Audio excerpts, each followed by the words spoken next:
But the families of the two innocent victims, Anish and Ashwini, who were mowed down by the super rich, super brat killer, continue to fight for justice. In fact, they were also raised questions about the investigation that has been carried out by the Pune police. Not to forget that it is one of the family members who say that friends of the victims were actually detained by the Pune police and were only released after the VVIP brat was granted bail by the Juvenile Justice Board. Listen to what the family members had to say. जब हम लोग वहाँ पुणे अपनी बेटी को लेने जब वहाँ पहुँचे तो वो भी हमको रात के करीब 9 बजे करीब जब हम लोग अपने पीएम वगैरह में इतने व्यस्त थे तो पता चल अब किसके द्वारा बताया गया, ऐसा कोई वहाँ कैमरामैन तो था नहीं कि वीडियो बना रहा था किसको बिठाला क्या बिठाला, मगर ऐसा पता चला कि तीन बच्चों को जो बेटी के फ्रेंड्स थे उनको पुलिस ने जो है ना बिठाल के रखा। यानी वो ऐसे टाइम पे हमसे मिले आके कि उन्होंने बताया कि अंकल हमको पुलिस ने बिठाल के रखा और हमसे पूछताछ करते रहे। अब मेरे पास इतना टाइम नहीं बचा था, मेरी को अपनी बेटी की डेड बॉडी कहीं डिकम्पोज ना होने लगे, पूरा ध्यान उसमें लगा हुआ था। तो मैं ना बच्चों की बात ठीक से सुन सका, ना देख सका, ना समझ सका। मतलब उनकी एक बात तो इतनी थी कि पुलिस ने हमको कस्टडी में बिठा के रखा, जबकि वो उसके फ्रेंड सर्किल के थे। क्या इसके पीछे पुलिस का मकसद ये था कि जो 3 कॉमन फ्रेंड हैं बच्ची के, वो आप लोगों को बता ना पाए घटनाक्रम क्या हुआ था इस बारे में, इसलिए उन्हें कस्टडी में लिया था? क्या आपको लगता है ऐसा? अब ये तो पुलिस से पूछना चाहिए कि उन्हें क्यों बिठाल के रखा भैया। जबकि मेरे को जहां तक नियम मालूम है कि रोड एक्सीडेंट यदि कहीं पर होता है और यदि जिसके साथ एक्सीडेंट होता है तो चाहे वो कोई राहगीर हो, चाहे उसका दोस्त हो, रिश्तेदार हो, फ्रेंड सर्किल का हो, कोई भी व्यक्ति यदि घायल को हॉस्पिटल तक पहुंचाएगा तो पुलिस उससे कोई भी सवाल जवाब नहीं करेगी, ना उसको परेशान करेगी। ऐसा नियम है, मेरे को मालूम है। मगर उनको अब क्यों बिठाल के रखा, किसको बिठाल के रखा, अब ये तो पुलिस ही ज़्यादा अच्छे से बता पाएगी कि उसने किसको बिठाला, क्यों बिठाला, काहे के लिए बिठाला, क्या पूछताछ की, वो तो पुलिस ही बता पाएगी। अश्विनी गोस्टा के भाई भी हैं, ये भी मुंबई पुणे गए थे घटनाक्रम के बाद। फ़ोन पे इन लोगों को पहले जानकारी मिली थी। आप बताइए, वो 3 फ्रेंड्स, चूंकि फ़ोन पे शायद उन्हीं में से किसी ने आपको जानकारी दी थी कि अश्विनी के साथ इस तरह हादसा हुआ है, फिर उन लोगों से आपने पूछने की भी कोशिश की होगी कि आखिर क्या घटनाक्रम है, क्या अपडेट है, मतलब क्या बताना चाह रहे हैं इस बारे में? पहले तो जिस दोस्त ने फ़ोन किया था तो उसने पहले यही बोला कि आप पुणे आ जाइए। फिर उसके बाद हमने पूछा कि बाकी दोस्त कहाँ हैं जो पार्टी में अश्विनी और अनीश के साथ थे, तो उन लोग का यही जवाब था कि वो अभी भी पुलिस कस्टडी में और पुलिस वाले उनको जाने नहीं दे रहे। और शाम तक मैंने ये पूछा कि वो आए कि नहीं, क्योंकि हमें हमारी भी जिज्ञासा थी कि हुआ क्या वहाँ पे, एक्चुअली क्या हुआ। तो हम यही पूछ रहे थे कि वो आए कि नहीं, हमको उनसे मिलना है, बाकी दोस्तों से पूछना है कि भाई आखिरी जो वक्त था उसमें कैसी थी वो और क्या हुआ। तो आखिरी तक वो यही हमको पता चलता रहा कि वो अभी भी पुलिस स्टेशन में हैं। और जब हमारा करीब 9 बजे रात में जब निकलने का टाइम हुआ तब उन लोग आए आखिरी समय में देखने के लिए।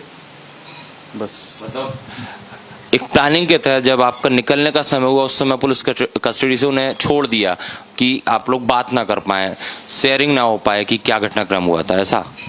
जी, मुझे कह सकते हैं, क्योंकि आपका बिठाने का कोई मकसद होना चाहिए। आप पुलिस स्टेशन में क्यों बिठा रहे हैं उनको जब उनकी कोई गलती नहीं है? उन्होंने तो सिर्फ विटनेस किया, ये विटनेस किया भी कि नहीं किया ये भी नहीं पता है। अच्छा, उसके बाद जब आप यहाँ आ गए और यहाँ चूंकि दुखों का पहाड़ आप पे टूटा, सब चीज़ हैं, दोबारा आपने उन 3 फ्रेंड से कांटेक्ट करने की कोशिश की या उन्होंने फ़ोन पर कुछ बताया आपको? नहीं, हमारे पास उनका कांटेक्ट नहीं है। जब भी हमको कॉल आए तो वो अश्विनी के मोबाइल से आए, उनके नंबर से नहीं आए। अच्छा। तो अश्विनी के मोबाइल से हमारे ना मोबाइल पे कॉल आया, तो हमको उन सबका कांटेक्ट नहीं मिल पाया। सर एक चीज देखने को मिल रही है कि जो अग्रवाल परिवार है, रईसजादे का बेटा आरोपी है, इसमें पुलिस भी ये मान रही है, बाकी तमाम चीज़ों पर इन्वेस्टिगेशन हो रहा है, लेकिन चाहे वो आरोपी के दादा जो हैं वो कहीं ना कहीं या उनके वकील ये कोशिश कर रहे हैं बताने की कि ड्राइवर गाड़ी चला रहा था। क्या मतलब एक कहना चाहिए कि ड्राइवर पे थोपने की कोशिश कर रहे हैं क्या ये लोग? वैसे तो अभी मेरे बताने की जरूरत नहीं है, मगर पुलिस के को जो सबूत मिल रहे हैं भाई उस हिसाब से तो एक्शन होगा। सबूत जो पुलिस को मिले हैं, जितनी जानकारी मीडिया और पेपर और यहाँ वहाँ से मिल रही है, सबूत तो ये मिले हैं कि सीसीटीवी फुटेज जो मिले हैं, या उनके क्या बोलते हैं अभी शायद कमिश्नर साहब थे, कौन थे, एक इंटरव्यू कर रहे थे, मतलब कॉन्फ्रेंस कर रहे थे, उसमें ये बता रहे थे कि वो उनका रजिस्टर जो है ना, उनके वो जो बंगले का रजिस्टर है, चौकीदार का जो रजिस्टर होता है, उसमें भी वो अकेला गाड़ी लेते हुए निकला गया। और फिर वो वहाँ जो वो बार में गया तो कितने लोग उसमें से उतरे, वो उस फुटेज में मिल जाएंगे कि गाड़ी में से कितने लोग उतरे। क्या जैसे सुना जा रहा है कि ड्राइवर चला रहा था, भाई ड्राइवर चला रहा था तो भैया वहाँ उसमें से गाड़ी में से ड्राइवर भी तो उतरना चाहिए ना, कि ड्राइवर गाड़ी के अंदर ही बैठा रहेगा, बाकी लोग जाओ, तुम लोग दारू पी के आओ, जब तक मैं ड्राइवर हूँ मैं तो जा नहीं सकता। तो डैश के बाद लड़के को हाँ, तो डैश के जब डैश हुआ, शायद फुटेज में वो उसकी पिटाई हुई, तो ड्राइवर कहाँ था भाई? ये सब इंक्वायरी तो पुलिस को करनी है ना। और जितने फुटेज मिले हैं या जानकारी पुलिस को मिली है, उस हिसाब से तो ड्राइवर तो कहीं नजर नहीं आ रहा है। भाई ड्राइवर होता तो, चूंकि उतने बड़े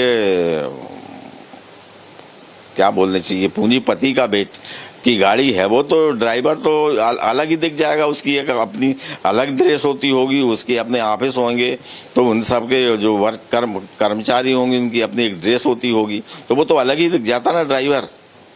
अच्छा, अभी पुणे पुलिस ने आप लोगों से कांटेक्ट किया क्या? कुछ आप लोगों से जानकारी मांगी क्या? नहीं।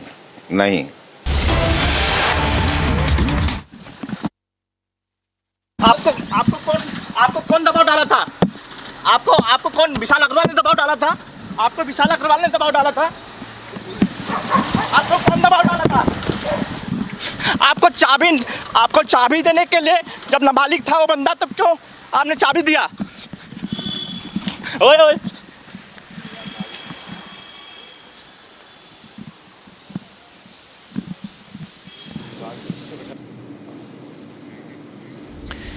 Well, in fact, this is the third day that the driver of the VVIP brat is now being questioned by the Pune crime branch. Questions were essentially being raised about this narrative that is being peddled by the Agarwal family as to the driver being on the wheels and not their brat. In fact, it turns out that there several discrepancies in the statements that have been recorded so far.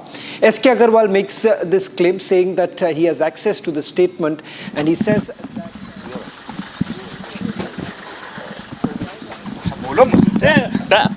आपको कौन दबाव डाला था?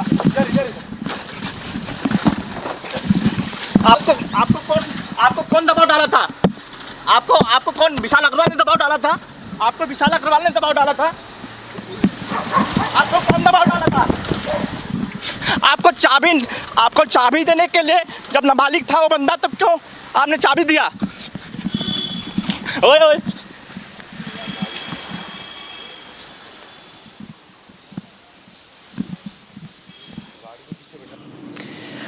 Well, in fact, so far there's been no word on record by the driver. Now, by way of sources, what we have essentially picked up is that the statement of the driver was recorded 5 days after the incident. Now, what's important to point out here is that whether at all there has been some pressure that has been put on the driver to take the entire blame, and essentially the family members conspiring to shift the blame from the brat himself and to the driver.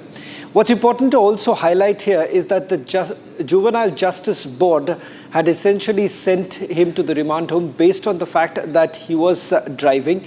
And in fact, the first bizarre order that was passed by the JJB was based on the fact that the so-called juvenile was on the wheels. These are some of the questions that were asked to the driver by my colleague Satya Vijay, who is now being taken by the Pune Crime Branch. We'll wait for an official confirmation coming in from our reporters on the ground as to whether at all the driver has also now been taken into custody or they're just simply questioning him because he's crucial to this entire investigation. There are several questions that are yet to be answered by the Pune police as to what's the status of the blood report. Now you're looking at 124 hours up, but still the blood report yet to come in. Let me quickly go across to my colleague Satya Prakash, who is joining us from Pune. We'll try and reconnect with him in a short while from now. We'll try and see if Priyanka is also available. We'll try and get our reporters on the ground getting the latest developments. Now, there have been two quick developments that have taken place this morning. One, grandfather S.K. Agarwal, who was confronted by Republic TV, has been taken into custody by the Pune police. What we do not know is whether at all a separate FIR has already been registered, enabling the Pune police to arrest S.K. Agarwal. Secondly, with regards to what is it that they have suddenly found and why exactly did the Pune police not really take this very action on the very day S.K. Agarwal was called in for questioning. In fact, he was given one-day reprieve by the Pune police by not calling S.K. Agarwal for questioning yesterday, and finally this decision was taken by the Pune police.